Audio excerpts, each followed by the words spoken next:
Hey, what's up, everyone? I did all this like technical setup just to mess up the video from the get-go. Okay, let me fix up.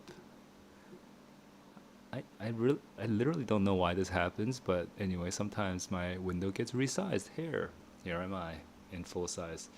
Okay, so that's me. Hey, what's up, guys? Um, so today I'll be taking any questions that you guys have about the May SAT, and it's been a long time since I've done this stream, so just say hi if you're here and let me know what's on your mind. Especially just if you do have a question about the May SAT, I encourage you to be help me to help you by telling me what your current math and verbal scores are and what your target math and verbal scores are before asking me a question, because as long as you tell me that, then I can situate the my advice to your particular unique situation. All right, so just making sure that my audio, my video, and everything is working, which I think it is.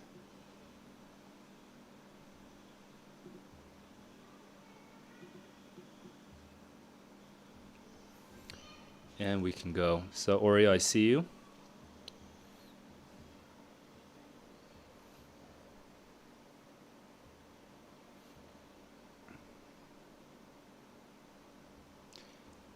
Hey, what's up, Oreo? Right now, actually, your your voice is not being shared to the things, The the stream. stream. So let me just try to fix that right now. Okay. Okay. If I do it this way, then probably your voice will be shared to the stream. But Oreo, from your perspective, you're not hearing anything weird, right? No. Okay, but It's you are seeing something kind of weird, which is my screen like this, right? yeah. Eh, I can't see the screen. okay, I mean, I'll just kind of let it be that way. All right, so hey, what's up? What's on your mind? And hey, guys, if Hello. you're joining from YouTube, just let me know again what your target score is and what your current score is for math and reading. So I don't really know what to say about my current score since it's been fluctuating a lot. Like 2 weeks ago, I had a 70/70 uh English and like a 7/10 math, and like the one I did um like a weekend before this, I had a 1480 with a 7/10 English and then 70/70 math. Now I did recognize some of the problems. Like I know one, it was like word from word from the question bank. Okay, I'm actually getting a little lost with the numbers, mainly just because maybe I'm just thinking too many things at once. Yeah. So can I just get some facts down? So you're saying Yeah. Oreo, your scores are fluctuating. So Yeah. can you tell me your math and reading again? Because I just totally lost track of that. So my last ones, Yeah. wait, I'll write them down. Oh, you're gonna send it here? Okay, nice. Yeah. So I'm like getting anywhere between a 1450 and a 1500 plus, depending on like how I'm feeling that day. Okay. And this is 1490, so that's disappointing. I'm guessing, yeah. No, that's solid. That's solid. I would take it. You would take it. Happy was Yeah. 1490. Okay. Like anything above a 1450, I'll gladly take it. Okay, the target Um, is 1450. Uh-huh. Oh, so if your range is 1450 to 1500, isn't that pretty good? yeah. Oh, okay.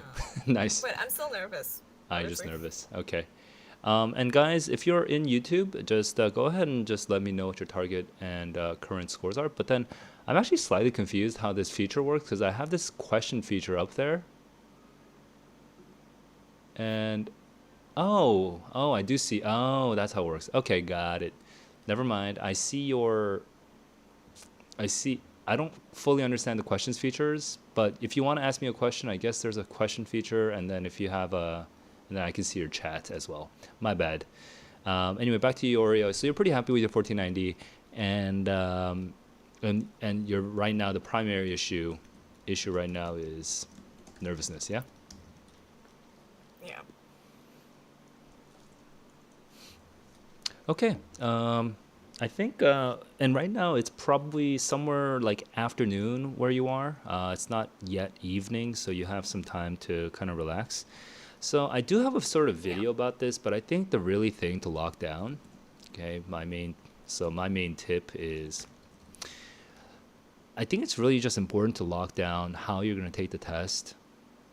And I might have told you this last time as well. I forget because I've been I've been juggling so many things in the last couple of days, but pretty sure I probably said something like, you want to have a clearly defined approach to the questions so that you don't really change your approach when you panic. So you want to, so the way I teach it obviously is always going to be predict and match. So you read the passage, you break it down using some of the tools that I teach in my class, and then you make a prediction based on the question stem and based on the evidence in the passage.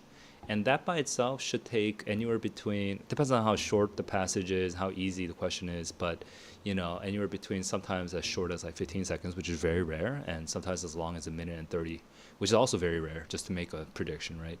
But then once you do that, then you go into the matching step, and once you do the matching step, usually you do that matching step in between 1 through 15 seconds. And then if you have a perfect match, you move on. If you don't have a perfect match, then you have to do some follow-up actions. But that's a lot of words that I just like spat out. But really the big picture is, do you know how you're approaching the question for every single question? And how likely is it that you're going to change your process the moment that you actually face up to the real thing? Well, if you could put that probability down to zero, right, because you're gonna just do it the exact same way that you practiced it, then you should be fine. As long as you solve the questions in the same way that you've been solving the questions, you should be fine. The only reason that people do like 1500, 1500, 1520, 1540 on the practice tests and then suddenly drop to 1440 on the real test is because sometimes unbeknownst to them, sometimes they literally will not even remember sometimes, but actually the way they take the test totally changed on the day, right? Where they were doing things that they normally don't do in the practice. So that can manifest in various ways, right? But some very, very obvious ways is the most obvious thing to do is to start rushing the reading. When they were taking the practice test, they were kind of chill on the reading, and then on the real test, they just like, oh my god, I don't think like, they read the first sentence and they're like, oh my god, I'm not gonna understand this, and then they panic, and then instead of using the techniques that they've been using, they just kind of rush to the second and the third and the fourth sentence, and then that cascades. It sets off a chain reaction of a bunch of other bad habits that, again, these aren't things that they were doing during the practice test, but they're doing it on the real test. And so again, so if I just simplify it, I would just say, take the test exactly the same way you've been taking it. All right, that would be my main tip. So just simulate the scenarios of how you're going to react when you're nervous, and then just remind yourself, like, okay, when this happens, I'm going to do this. When this happens, I'm going to do this, and just try to work through those scenarios, and you should be fine. Yeah, I should be fine. And I Should be, also but then, have extra time, yeah, so I really don't need to worry about like my timing either. I know okay, how to take the test, so I usually start from the very end and then work my way backwards. okay, yeah, Um, so that I basically sandwich the reading, because obviously it's going to take me less time to do like the um better questions, the list ones. I forgot their names. The list ones, the transitions and the grammar. And then I go back to words and questions, which I'm also pretty confident on, and then try to do the right, main right. questions. So So I'm like just going to main summarize idea, that. main purpose, graphs. But you start at Yeah. question 27, then you work down to around question 16 when the grammar ends. And then as soon as you see the inference question, then you go back to question 1, and then you work your way up to the inference questions. Yeah, so Yeah. stick to that. And I have started to use predictions even before that stream. Learn from your previous streams, like solving the Blue Book test live. So I am used to doing that, and I've done that on my test. I just need to be confident in myself and my knowledge. Gotta believe in the And if push predictions. comes to shove, and I have a really like long and complicated passage in front of me, I can use the strategy that I've learned like a couple days ago to Okay, yeah, yeah. get my answer. So you're gonna So yeah, and what is the thing that you learned a couple days ago? Just to recap. um, it was your technique to defend my answer, like all parts of the answer. To defend all parts of the answer. Yes, that's good. So I'm just gonna recap what I heard from Oreo, and then I'm gonna shout out the people who are chatting. So Oreo is gonna use her is gonna stick with her sequence, which is backwards from question 27 until inference, and then starting and then forwards from question 1 all the way to inference. And then the second thing is she's gonna when she makes predictions, she's gonna stick with her predictions and not like drop them immediately. And I keep saying she. Wow. Um, sorry, Oreo. It's a bad habit. I guess I'm just not It's used to okay. it. And Oreo is going to then the third thing they're going to do is um, I lost my rhythm because I just caught myself saying misgendering you. But the third thing was defending all parts of the answer, right? Which is honestly, if you guys haven't seen YouTubers, if you haven't seen the video where I talk about defending all parts, that was like a major breakthrough I think for Oreo. The stream was like less than a week ago, so you can go find it. All right, so that's Oreo's concern. So just before I send you back down, just a quick sanity check. Earlier you were saying you felt nervous. Has that changed at all? I'm feeling nervous about the test, not talking, Okay, and but that's what I mean. no, I'm still nervous. You're still nervous. Okay, so this chat didn't help. But hopefully you get some practical. Yeah, just being able to talk it out hopefully will give you a little bit of clarity how you're gonna, what your strategy is, what your plan is going into tomorrow.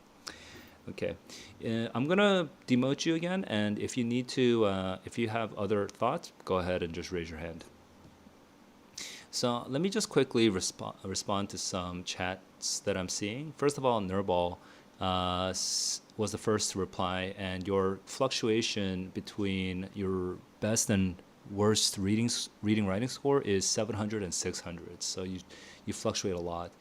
Okay, and there's no question there, so I'm just gonna do a quick comment on it. But if you ask me a more specific question, then I'll follow up. But right now, the quick comment that I have for Nurball is if you're fluctuating 100 points on reading and writing, okay, it means that actually you are relying quite a bit on luck, okay? And you're probably getting luckier sometimes and unluckier sometimes because of the way you're doing process elimination. And excuse me, sorry guys.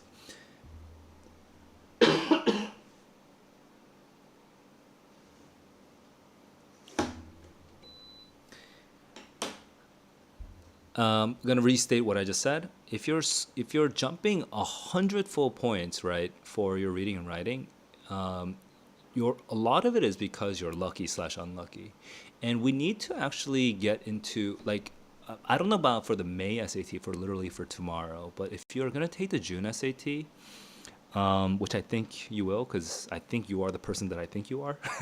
Okay, but if you're gonna be taking the June SAT, you can actually you can actually stop relying on luck by having a sort of procedural approach to the test. Okay, and I'm gonna say this again because this is just my brand at this point. No one else is really talking about it, but you predict a match the answer, and then you fall into process elimination as a backup, right? And I can break either of those down into more specific steps, but when you start approaching the question in the same way every time, with having like a procedure for it, that fluctuation will end. Okay, and when I do one-on-one tutoring with, and I've done this with so many kids now, like usually at the beginning of my of their tutoring journey with me, I will ask them to make a bet. Okay, out of 54 reading writing questions, how many do you think you got right? And then they'll say something like, I don't know, 50 out of 54, right? And this is already a pretty smart kid. But it turns out they actually get 44 out of 44 out of 54, sorry. So that's like 6 less than they were actually betting. Their bets are totally inaccurate. But by the time, after like a month or two of tutoring, they realize actually there's a way to control this. You can actually understand whether you're going to get a question right or wrong, like in advance. That you don't have to wait until the score comes out. You don't have to just sort of beg for the score to be better. You can actually know roughly what kind of score you're going to get. And so I always tell my students, you're going to have accurate bets once you learn to defend all parts of the answer choices. Okay? And what an accurate bet is that your bet is within a plus or minus 1 range of your actual score. So that out of 54, if you bet 50, then your actual score is either 49 or 50 or 51. And basically all of my students, by the time they're done with me, their bets become accurate. They're able to predict how many scores they got right. How many questions they got right. And that really comes from being able to defend all of your answer choices, which is part of what I teach in process elimination. But so doing that, right, will make the fluctuation, which is not easy, but doing that will make the fluctuation go down. Okay, you're gonna stop fluctuating as much. Now, Nurball, yes, you are the one that I think you are. So I'm actually just curious, and you can just let me know here. What made you sign up for the course? Because I see what your target score is probably like a 700 on the reading writing. So what made you sign up for the course? And what are you what are you looking forward to? Okay, and then let me quickly reply to Ikram. Ikram only said one quick message, but I think it's something like any books to have 1550 in the SAT. I mean, a book by itself is not going to give you a score. It's really the practice. It's really the way that you practice that changes your score. So I'm not really sure what that question means, Ikram. So if you're still around, just let me know what that question is. And who's 9? You always struggle between questions 10 and 12.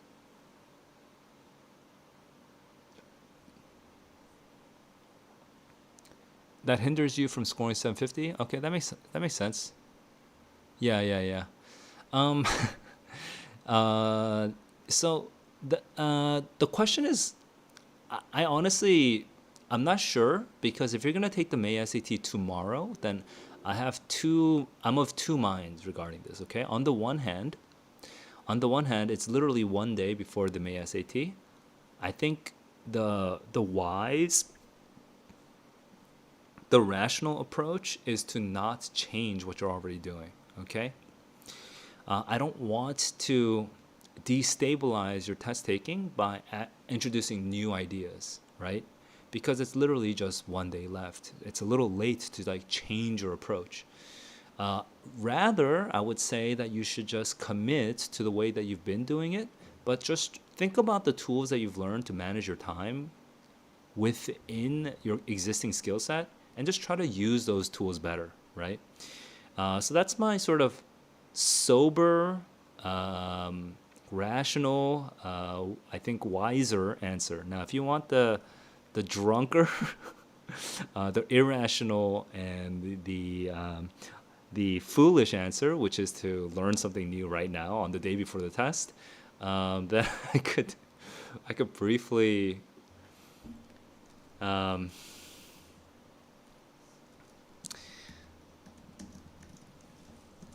so I call these evidence data questions because I don't like calling it command of evidence. It's far too long, and also they say quantitative, but actually, if you read their question stems, they always say the word data. Which data supports the claim or whatever. So I think right now, if I try to say something that's not too radical, the least radical thing is if there is a claim word. Okay, if there's a claim word in the question stem, then you should actually identify. How come this isn't working? Oh, there we go. Identify the claim in the passage.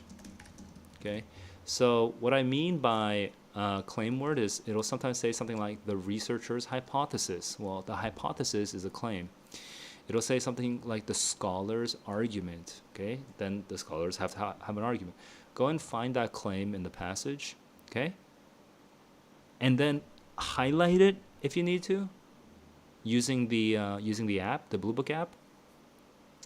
And then before looking at the answer choices A, B, C, D, just try to use the table or the graph to predict the support or the weakening, okay, for the part that you just highlighted, okay? And I think that should be, it should be kind of new to you. I'm guessing that you probably haven't been doing it this way, okay? 90% of students don't solve it this way. They just like rush into answer choice A, and then they look at A, and then they look at the table, and then they try to see if A is correct, and it's a complete mess, okay? But if you just highlight the claim, look at the table first, or the graph first, and try to predict the answer for 5 seconds. Just take 5 seconds to try to predict the answer using the table, using the graph. You might be surprised at how much time you save, because now you don't have to read carefully through A and then B and then C and then D. Instead, you can just match your correct answer, okay? So that is my one. I mean, and then I have more I could say, but I don't want to damage your test-taking approach right now too much. So I'll just leave it at that. Okay, so that is for who's... Yeah, and once you do that, then you should just have less stress when you're going into the inference questions. Now, inference questions are infamous because they are hard, and they do require a separate skill set that's different, and it includes all the previous skill sets, but then you also have to have additional skill sets for inference questions. And I would honestly say, dude, if you just want to do... if it's literally the day before the May SAT and you're going to take the test tomorrow, I want you to just primarily focus on replicating your past success and then just doing a little bit better. Yeah, don't try to don't be greedy and try to change everything. Just try to do a little bit better. And I think just by improving on the data questions, you should be able to improve a little bit and earn a little bit of extra time for the inference questions. Anything else you get correct from there is just bonus. So Nerdball is saying, oh, Potato is saying something. Potato is aiming for 1600. All right, hell yeah. And you would like to express thanks. Yeah. It helped you go from 650 to 730. Oh, that's an 80 point. Dude, that's really good. And actually, could I, Potato, I feel like your name's kind of familiar, actually, but I'm not 100% sure because probably there's so many potatoes in the world. But how long have you been practicing my techniques? I'm just kind of curious. So how long ago was it that you got a 650? And then how recent was it that you got a 730? So just give me a sense of the time there, because I think that'd be interesting for other people to know as well. Let me check on Discord. Okay, so no more chat on Discord at the moment. So I'm gonna pull up Reddit for... Actually, while I'm here, might as well stand my own website. So guys, I have a very crap, not totally complete, somewhat broken website with links that don't work. Okay, but here, this is an extremely janky soft launch, but I have now officially launched the website for my course, which is going to start next week on Monday. So right now it is Friday in Asia, and it's actually Friday in America as well. It's Friday morning in America. So I will teach all of the basic reading and writing skills, okay, uh, in the videos here. And I'm going to go through every single question type and then go into really detailed skills, like how do you manage transitions in passages. uh, what do you do when there's so many keywords in a passage that you don't know how to like juggle the key. There's so many keywords, it's hard to juggle them, so you just like your mind kind of just gets blown. You have to thread the characters. For inference questions, you have to learn logic chains. And then in terms of test taking, learning to do no look answers and one look answers and making intentional sacrifices.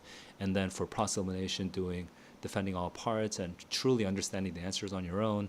Like these are all skills that I've teached. I can't speak English. These are all skills that I've been teaching for probably, I mean, some version of this I've been teaching for like basically 14 years, but especially for the digital SAT, I've been teaching it since the digital SAT came out like 2.5 years ago, just over 2 years ago, I guess now, right? Dang, it's only been 2 years. That's crazy, man. It feels like digital SAT has been around for so much longer. Am I tripping? Is it not 3 years ago? Pretty, dude. Okay, I might not be counting this correct. It could be 3 years ago. I'm something like that. But anyway, I've been teaching these skills the whole time the digital SAT's been out in 101s, and I've just been. I always had it on my mind to like create an actual website so that I can share it with more people, but yeah, I guess I just was kind of lazy about it. So now I'm finally making it. So yeah, if you're interested in this, I'll share a link below so that you can get the early bird discount. All right, back to. Wait, did I say everything I need to say? This part's broken, but oh, by the way, this is the part where yeah, you're gonna get 2 lessons every week and 1 live stream every week and challenge questions every weekday. So just be aware that that's the structure of the course. All right, back to chat. So chat is saying Potato's been practicing it for 1 or 2 months. So oh yeah, so yeah, really good. 2 months, 2 months, and you improved your reading writing score 80 points to 730, and you did it for free. You did it totally on your own. So good job. And while I have you, Potato, what is your target score for reading, writing, and also for math? Vibe of. You just took the practice test 7. You hit 1480. 680 on English. 1510, 30-point increase. So, Vibe Hub, can you let me know how familiar you are with my techniques? Because I'm not, because it really depends on whether you already know my techniques or you don't. Because the thing is that it's from the 650 plus range, it becomes a little tricky if you don't have a specific strategy. So I would just say, if you're at least a little bit familiar with my strategy, then I can say that probably I would prioritize. Actually, if you're only looking for 30-point increase, then that really depends on which domains you're losing points on. Like your standard English conventions, and your expression of ideas, and your craft and structure, and your information ideas. Like if you can like be a little bit clear about where your weaknesses are, how many bars you're missing on those domains, then I could give a little bit more specific advice. But right now, I would just say to try to work on some of the weaker ones because they're usually easier to learn, right? So if your craft and structure is really, really weak, then you can work on craft and structure by just improving your predictions, and like for like standard English conventions, then you just need to learn clauses and phrases and and like how to punctuate things, right? And then you could win those 30 points back. But in the 700 range, you really do need to have a sort of, I mean, you don't need to have a discipline strategy if you're a genius. If you're a genius, then you have a like let's say you have a theoretical, your IQ is so high that, that the SAT 800 is like easy for you, right? Then like you could theoretically have like a score of a 900 if such a test existed, but the test doesn't exist, right? Well, if that's the case, then you can have like the worst strategy in the world, right? But you're still so smart that um, you're gonna compensate for your crappy strategy. So you see this a lot of times on Reddit where people get perfect scores. It's they will sometimes tell you what they did, and the thing is that it won't necessarily work for you because they're not even necessarily solving the test in the way that's even best for them. They're handicapping themselves, but they're so overpowered that they still get their 800.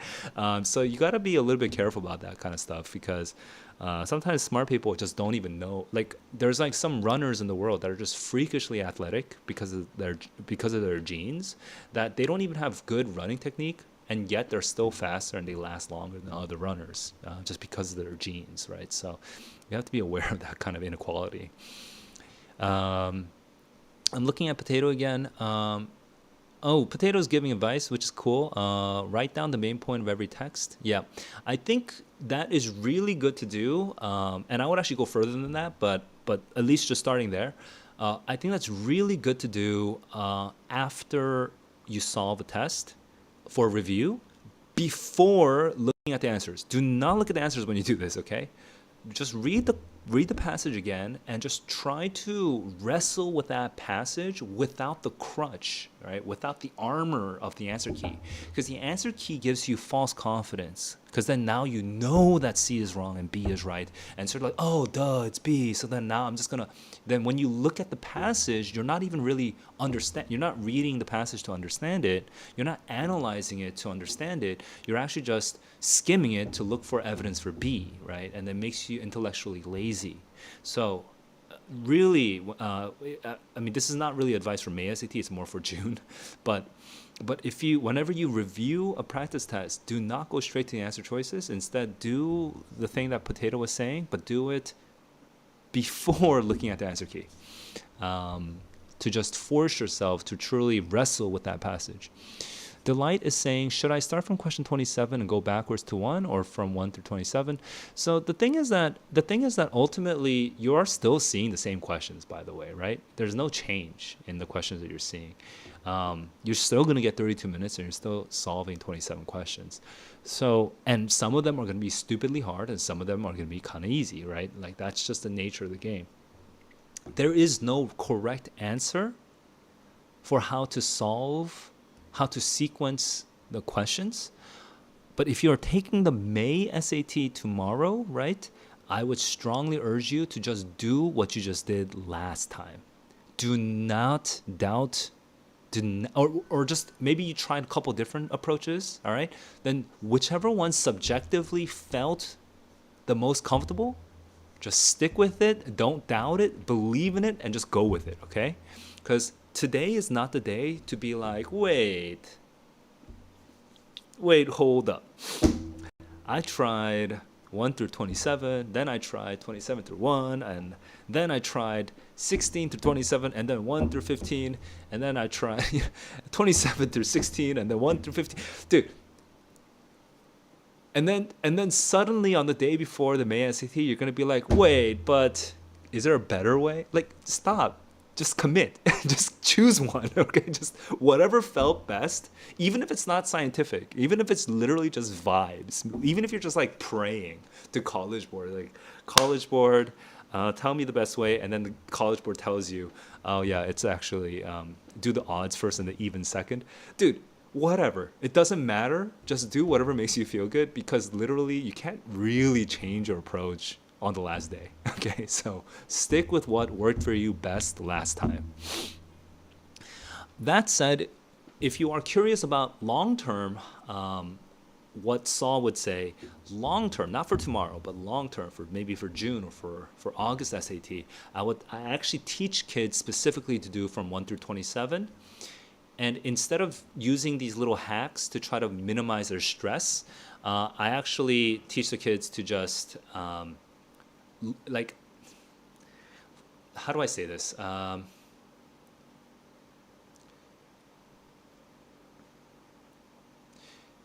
Instead of worrying that you are going to waste time on questions 13, 14, 15, okay? Like like this future you is going to waste time on 13, 14, 15. Therefore, you should start at 16, right? Instead of like assuming that the future you is this sort of helpless creature that cannot control themselves, right? I teach my students, no, you will learn how to manage time. Therefore, don't don't bother with these little gimmicks. Go from 1 through 27, and the future you will not waste time on 13, 14, 15 because you're going to use these techniques, right? You're going to get better at this. So don't make the tail wag the dog, right? Just actually get better at managing your time, and then this whole sequence thing will become a non-issue. You won't even be thinking about the sequencing anymore, you know, because you'll always have like 3 minutes or five. Actually, most of my tutoring kids, they usually have 5 minutes or more left, even on second module. There's some kids who are kind of like more OCD-ish, so they tend to be closer to like 2-3 minutes left. But most of my kids, like I would say like 80% of my tutoring kids, they end up with having like 5 or more minutes left at the end of the second module. So they're not really, because they don't waste time on the hardest questions, you know. So that long term, I would tell you to learn, like, to stop being the person that keeps wasting time. Okay, so Vaibhav is saying you're not familiar with my techniques. No, I would not recommend you to learn my techniques right now. And I think that would be extreme. I think you should for May at least. I would expect you to kind of just work with the best version of everything you've learned so far. Okay, so reflect on the last month and the best version of you, okay, with the best skills and the best techniques and the best sequence and the best mentality and the best habits, all of that, synthesize that and like kind of like embody that, manifest that right now, okay? Become that, and then just show up that way tomorrow on the test, okay? Do not try to change that, right? Don't try to be a new person suddenly. If you try to be a new person tomorrow, you're going to, I swear, I promise you, you're going to panic. Because when you try to do something new, and you're trying to do something new in a sort of safe environment where you're not under pressure, then it's fun. But when you're trying to do something new in an unsafe environment, when there's a lot of pressure, then it's not fun. It's very, very scary. Okay, don't do anything new tomorrow. So, so don't try to change yourself today. Is what I'm trying to say. Uh, Owen, you got a 740 with full bars. Full bars on. Oh, dude, you got full bars on all four of them? Was this you earlier? No, it was someone else. Okay, never mind. But Owen got dude. That just means it just means that the SAT, the College Board is being extremely unhelpful with the with the analytics. So it doesn't really mean anything other than if you're at the 740 level, and so you want like a 770 or higher, you just need to do everything right. You need to do everything right. And when you, so from the 750 to 800 range, that's the range where the advice becomes extremely specific, because it depends on who you are and what your weaknesses are and what your habits are. So for you, I really can't give you general advice other than to do everything right. Um, but that's so general that's not very helpful, right? So maybe if you give, maybe if you go into a Discord server, if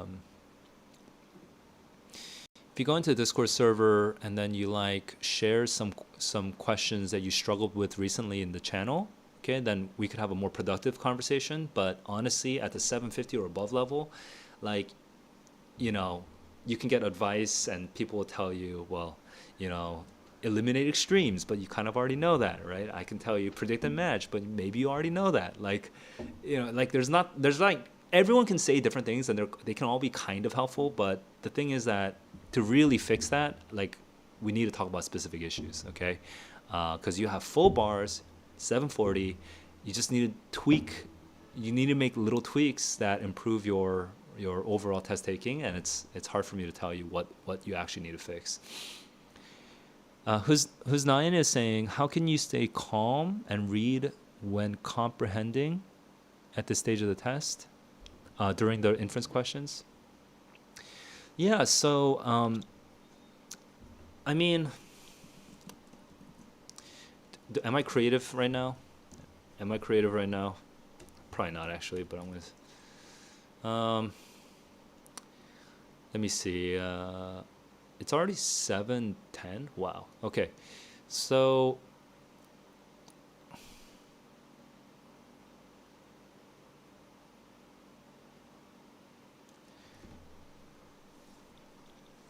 how do I say this in a way that's simple? Um, you know, I'll just do it the way I usually. Okay, there's like six. There's six of you right now watching. Okay. Uh, there's seven of you right now watching, including Discord. Okay. Out of seven of you guys, I am pretty sure at least six of you can sympathize with what I'm about to say.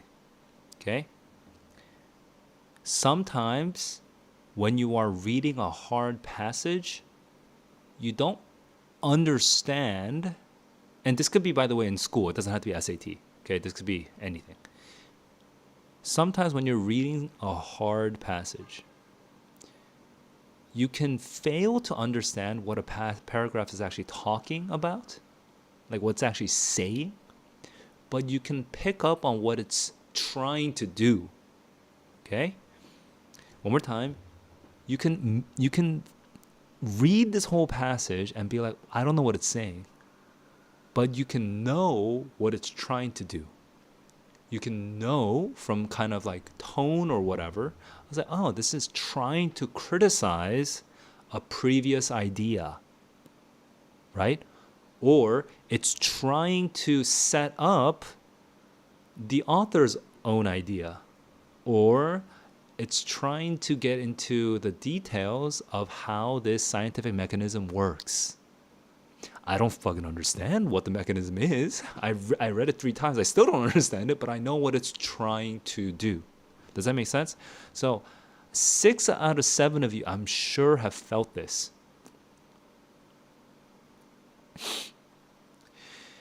Maybe 7 out of 7 of you. Okay, why am I saying all this? It's to answer the question that Hussein is asking. How can you stay calm and read properly while comprehending at the inference stage of the test? Sometimes it depends on your score, right? If you are aiming for 800, honestly, you know, we have to talk about, you know, what your issues are. But if you're aiming at like a 730 maybe, then that means you should actually reasonably expect to sacrifice like one inference question, maybe like one data question, maybe one grammar question. You know, like you should be sacrificing these questions, right? Because you're going to get them wrong anyway. They're too hard for you, right? Because you know that you're going to get a couple questions wrong, then you can kind of let yourself not fully understand. Instead, you just read the passage and try to figure out what it's trying to do. Okay, it's like, oh, this part is an example that is trying to support this claim. And I think I roughly get the claim. I don't fully get the claim. And I definitely don't get the example. The example is very confusing to me because it's using all these like scientific terminology. But I know that this is an example that is supporting a claim. And claim is roughly saying that, I don't know, like that parasites can survive with what, even though the temperature goes up in the ocean or something, like whatever, right? It'll say something like that. And so you're just that's the claim, right? So the general structure and like what it's trying to do.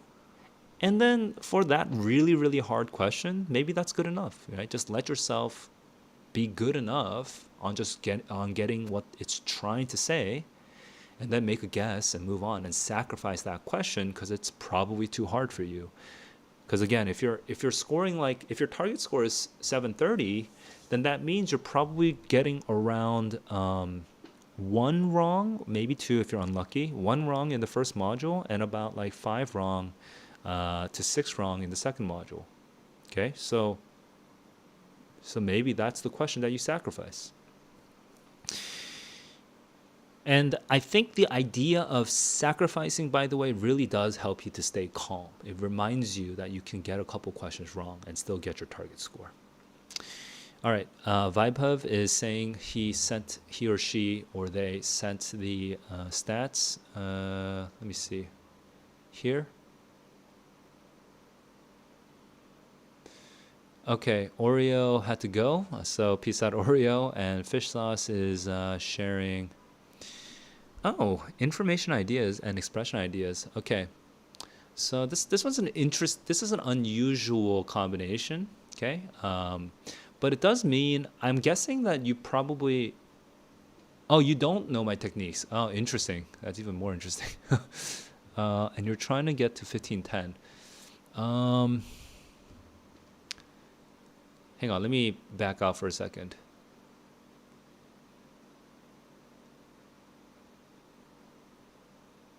So probably the Vaibhav, can I just figure out what's happening here? I'm going to make a guess and you tell me if I'm right or wrong. If I'm wrong, then correct me, okay? I'm going to guess that you start at question 16 and then you finish questions 20 all the way up until question 27. Then you go to question 1. And then you go up and then you finish at question 15. And usually you are running out of time on question 14, 15. So again, you start at question 16-ish, when the grammar starts. You complete the writing half of the test. Then you start at question 1, and then you're running out of time on 14 and 15. Is that true?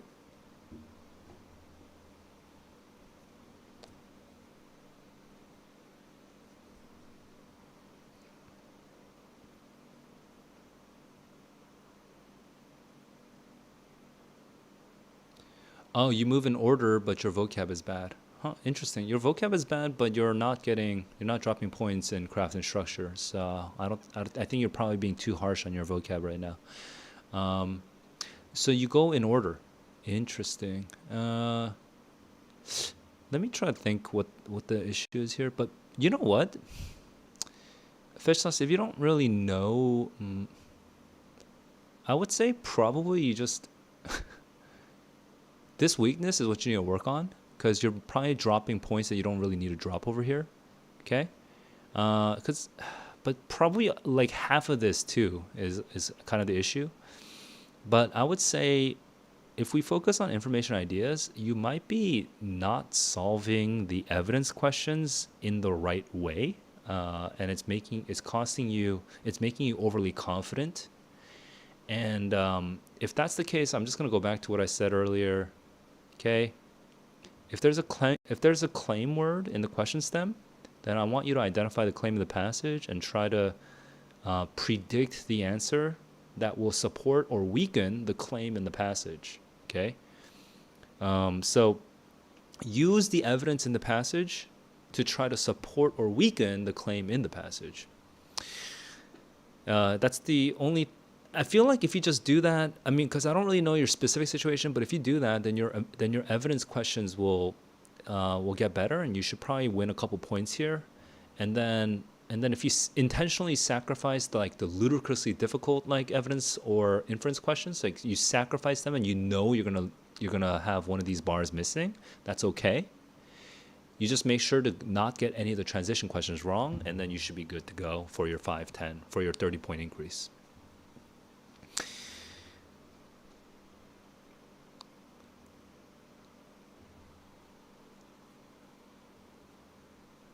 Oh no, I don't recommend using the notes unless you're really really fast and you're like used to keyboard shortcuts. But I would not. I would actually rather use a scratch sheet of paper if I need. If a passage is like overwhelmingly confusing, I would just use the scratch sheet of paper instead of using the app, because I don't think the app UI is just too clunky for writing in. Um, Unless you're really good at keyboard shortcuts and you're just really fast with it. If it's smooth and easy, then sure. But yeah, I wouldn't generally do that. Um, that said, if you've already been doing it, I do not recommend that you change your strategy tomorrow. Okay, if you've been doing it, then don't suddenly stop doing it tomorrow. You can try experimenting with new approaches after tomorrow, but not tomorrow. Okay, tomorrow I want you to stick with the way that you've been doing it, because your body's used to it, your mind is used to it, your eyes are used to it, your thumbs are used to it. So just like keep doing it that way, yeah, because you don't want to put yourself into panic mode tomorrow by doing something totally new. Fode. And by the way, guys, I'm gonna take these. Are gonna be the last couple questions that I take, because it's getting to the stream is getting close to an hour now. So one more time, I'm just gonna quickly. Give me a sec. If you guys are interested, okay, in the June SAT. You can sign up for the waitlist for the June SAT course launch. This course will launch tomorrow. It's not tomorrow. On Monday. My bad. I almost said the wrong thing. This course will launch on Monday, and you'll get like 2 lessons every week, and each of those lessons is like 1.5 to 2 hours of video with practical exercises that are in the video that you can actually like follow along with. So this is my first time doing a 100% online course. That's not, like an asynchronous self-paced course. So so I'm offering it for very, very cheap, because my tutoring is way more expensive than this. I'm offering very, very cheap because I would like to hear your feedback and see how helpful it is and which parts of it are good, which parts of it are bad. Like, I want to know it all, okay? I want to make the best reading course there is. So in the world, actually, because I think no one's really doing what I'm doing. So I'm pretty sure I can make the best reading course in the world. So yeah, so jump in, give me feedback, and yeah, you can get it for super cheap right now, because the price will be. I'm gonna hold the price at $10 for the whole course until 1 week into. So basically until May, I think 10th or something, May 10th. So 1 week after May SAT, which is May 10th, it will still be $10. After that, I don't know. The price might increase. Depends on how things are going. So just be aware that, that I'm doing an early bird special for people who join early for the June SAT pilot class. Okay, so let me answer Fode's question now. So Fode was saying, you're prepping for the SAT now. You got 1200 from practice test 5, and you were stressed. Okay, yeah. So it depends on what your goal is now. But I will say that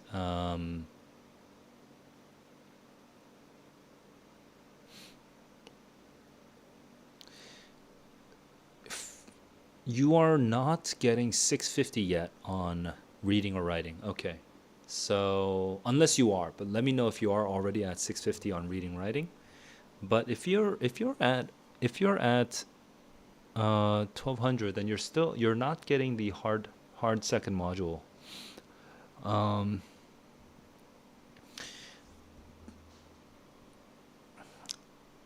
if that's the case, okay, on module 1, let me try to remember the numbers right now. There's 27 questions in module 1 for reading and writing. You're probably going to get like 14, like half of those questions wrong, right? 14 of them wrong, something like that. Oh, 570. Okay. Yeah. So, yeah, you're getting like 15 questions wrong in module 1. And then maybe you're getting like 10 questions wrong in module 2, something like that, right? So, actually, it's maybe more like 17 questions, 18 questions wrong in module 1. I know that sounds a little depressing, right? You're getting 18 questions wrong in module 1, but I want you to frame it positively, okay? Instead of saying, oh my God, I'm getting 18 questions wrong in module 1, I want you to say, oh my God, I can get 18 questions wrong in module 1? I'm not kidding. I want you to think that way. Because, really, what the hell? You got 6 questions. That is insane. Then you got, well, how many questions did you get wrong on the second module? That's crazy. That is crazy.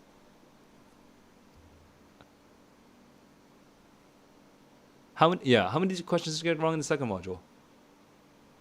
Can you show me a screenshot? That is,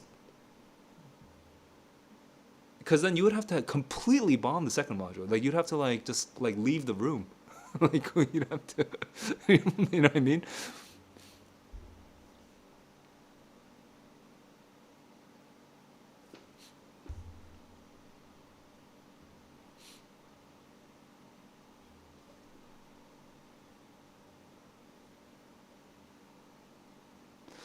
I need numbers because I cannot proceed with giving you advice unless I have numbers that make sense. Because my advice depends on how you're actually doing. I'm not gonna just spit random general advice here. Like, well, I guess I could spit general advice.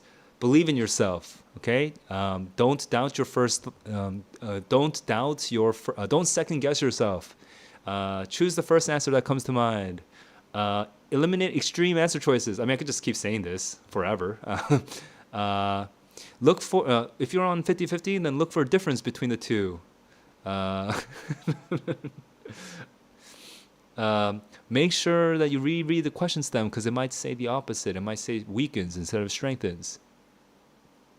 Like, I mean, I could keep spitting general advice, but you got to give me specific numbers because that's an insane score to have with 6 wrong in the first module. Okay, yeah, dude, that doesn't, to me, that makes no sense.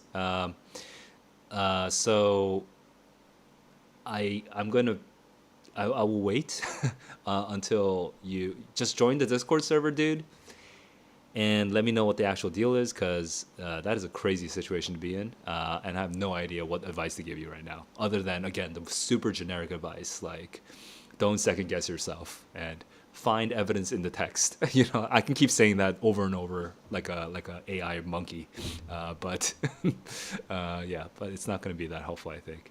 So yeah, I'm curious what the situation is though, because that seems kind of a unique, like a unique issue that you're running into. So I am very curious. So please share me. Please join the Discord server and tell me what the heck is going on, because that is crazy. Love from Nepal. Hey, I'm actually not too far from you. I'm in Vietnam, so that's not too far, right? Hey, so thank you everyone for joining the stream. I hope this was helpful for you. And tomorrow on the May SAT, the most important thing you can do to minimize the likelihood of panic and to maximize the likelihood of getting a score that's similar to the past practice tests, okay, is to do it the same way that you've been doing it, okay? Do not change the way you're taking it dramatically, hoping that you're going to suddenly have a miracle cure, because you've been practicing it a certain way this whole time, right? So stick to the plan, stick to the way that you've been doing it, and you're going to get a similar score to what you've had in the last couple practice tests. Minimize the panic, guys, because it can be pretty nerve-wracking.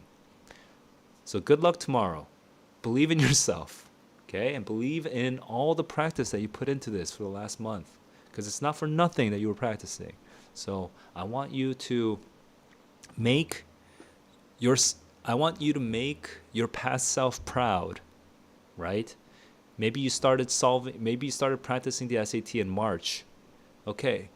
Your March self is looking at your May self right now and is expecting you to make good on all the 2 months of practice, okay, that you've been putting in.